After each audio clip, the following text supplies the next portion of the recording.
Ir aš buvau Kauno gatvėse, kaip žygiavo rusai. O baisiai atrodė. Kokie kalmukai kažkokie, ne rusai, bet žinai, panašus į kiniečius. Ir neturėjo net aulinių batų, su kokiam šnūrim ir aukštais batais, aukštesniais batais. Taip vargingai atrodė. Ir mano sesuo apsiverkė. O žydelkaitės buvo pilna žydelkaičių jaunų su rožėm. Sutikti juos. Mes žinom kodėl. Todėl, kad žydai buvo persekiojami jau Hitlerio. Tai jie bijojo, jie galvojo, kad geriau rusai negu žydai. Nu, ir mes tikrai galvojom, kad jau baigta Lietuvai.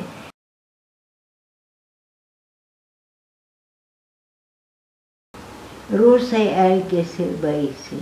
Jie, reiškia, niekino visas moteris, nesvarbu, ar jos jaunos, ar senos. Čia žvėrys buvo, ne kariai.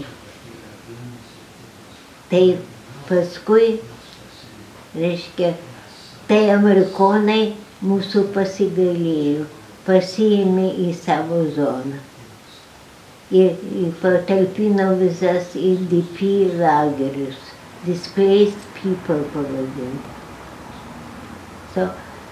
Man ten buvo neblogai, kadangi aš galėjau dirbti kaip gydytoja, nes UNRWA davė mums patalpas, davė mašineriją.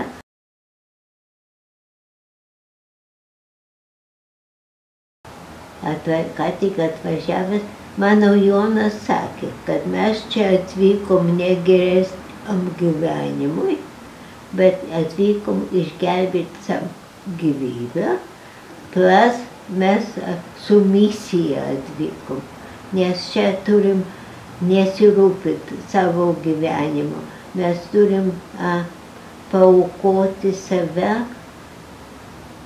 šitam Lietuvai.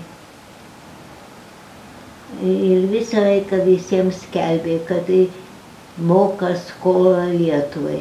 Klausė Jonai, kodėl tu tiek daug dirbi bendruomenėje ir visur kitur.